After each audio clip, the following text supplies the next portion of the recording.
What it do, what it do, what it do. Welcome on in, and we got some news on the Browns defensive end and star Myles Garrett, man. It seems as though he pulled a SHEDEUR Sanders. And what do I mean by that? Well, we're going to get into it. But before we do, I hope you guys like this content. Hope you like it enough to hit that like, subscribe, and notification bell. And you run and tell a friend to join in. And how you can do that is by sharing this to your social media platforms and running and tell your friends and family to come on over and watch the content. I highly appreciate it. So without further ado, let's get into the story. All right, it seems as though Browns All-Pro DN Myles Garrett ticketed after police say he drove 100 miles per hour in Cleveland suburb. Hold on, I gotta blow this up. My eyes are bad, y'all. Give me a second. Can I blow it up? They ain't gonna let me blow it up. There we go. All right, here we go. Strongsville, Ohio, Browns All-Pro defensive end Myles Garrett has been accused of driving a Ferrari 100 miles per hour on a suburban Cleveland interstate.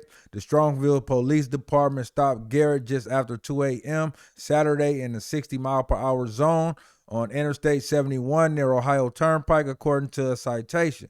Garrett is scheduled to appear in court on Thursday, but he could pay a $250 fine without appearing. Garrett is expected to be with the Browns in Philadelphia for a joint workout with the defending Super Bowl champion Eagles. Garrett was stopped less than an hour after the Browns landed at Hopkins International Airport after the 30-10 victory over the Carolina Panthers. It is the second time in less than 2 months a Browns player has been stopped by Strongsville police for speeding. On June 17th, SHEDEUR Sanders was stopped for going 101 miles per hour near the same stretch of highway as Garrett. In 2022, Garrett flipped his Porsche when he veered off a rural road near his home. Following practice, he suffered a sprained shoulder, sprained bicep, cuts and bruises in the wreck, and was cited for failure to control his vehicle and unsafe speed. So, it seems as though Myles Garrett has not learned his lesson about being a speed demon on the road with these fast cars. But what do people normally say? Why get a fast car if you can't drive it fast? Maybe he need to get a regular car. I don't know. But what I want to know is, are the pundits going to treat Myles Garrett's speeding ticket, even knowing his prehistory, what they just said, he flipped over his car for driving too fast? Are they going to treat him like they did SHEDEUR Sanders when he got pulled over for speeding? Are they going to ridicule him? And he's supposed to be the top leader of the Browns. This is the top. Remember, if the top is allowed to get away with it, then everybody underneath the top think that it's okay for them to do it. So are they going to go after Myles Garrett the way they went after SHEDEUR Sanders? How bonehead of a decision it was. How he did this. How he did that. How he has to be better. And all these other things. Are they going to talk about Myles Garrett the same way? Or are they going to sweep it up under the rug like they normally do and say he'll be better, he know better, it was just a mistake, and let it be like that? All right? So also I want to talk about too, they have released the upcoming, depth chart for the quarterbacks coming into the next week's preseason game against the Eagles. Now, I had read reports and saw a report that Kenny Pickett missed practice today as well. He was not practicing with the team. Either it's still his hamstring or they might be looking to trade. I don't know. We're going to see what the rumor mill has to say about it. But if he's not practicing, is his spot solidified like that? Because Kenny Pickett hasn't really shown us nothing in this NFL. Yes, teams have won with him at the helm. Yes, he won with the Steelers. But it wasn't good performances by him. They won mostly on defense and special teams. But since he's the quarterback, of course, they're going to give him the win still. Which is crazy to me that a quarterback get the win and the loss. Because it doesn't really tell whether or not the quarterback played good or bad. Because the quarterback can play terrible and still win a game because everything else around him played great. But anyway, this ain't the time to get into break that down like that. So we got Joe Flacco at number 1. Kenny Pickett still at number 2. Dylan Gabriel still at number 3. SHEDEUR Sanders still at number 4. And for those who really thought that SHEDEUR Sanders' first preseason game, even though he played well, was going to jump him up in that depth chart, you are sadly mistaken. It is still politics involved in this. And people do not like to admit that they were wrong. Remember, they picked Dylan Gabriel over SHEDEUR Sanders in the 3rd round. Do you really think that they are going to let one preseason game tell them that they were wrong in their assumptions about Dylan Gabriel?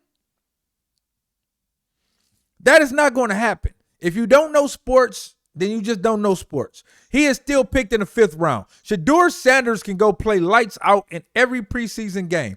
It is still not going to change his position, no matter how much the media want it, no matter how much the pundits want it, no matter how much the fans want it. Because they will have to admit that they are wrong. And the only way that they will have to admit that is in regular season play. And the only way SHEDEUR Sanders will see the field if he makes the team. If he makes the team, is through injury. That is the only way he can outplay Dylan Gabriel, even though they're going to rig it for Dylan Gabriel to play, for him to get time, to have a prove it moment. The only way SHEDEUR Sanders touched the field in regular season is through injury. That is the only way. Why? Because he was picked in the 5th round. And they still see Dylan Gabriel as a more viable quarterback than SHEDEUR Sanders. Now, are the coaches always right? No. Are the GMs always right? No. Are the owners always right? No. But it's very hard for them to admit they're wrong. It is very hard for that to happen. So the only way that you will see SHEDEUR Sanders touch that field is through injury. That's the only way.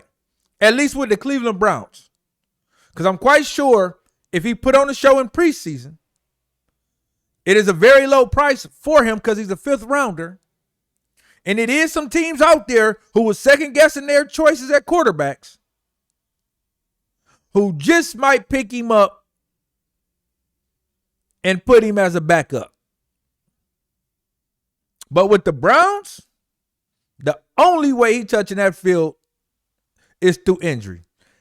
And if you think that if Dylan Gabriel go out there against the Eagles and play poorly, that is going to change the Browns' mind, you are sadly mistaken. It is not going to happen. He will not jump Dylan Gabriel at any point based just solely off of play. The only way he can jump Dylan Gabriel is through injury, and he gets on the field and he shows the world that he can do it in regular season games. That's the only way. The politics is always the politics. But hey, I just wanted to bring that to y'all attention, man. I'm going to let y'all go.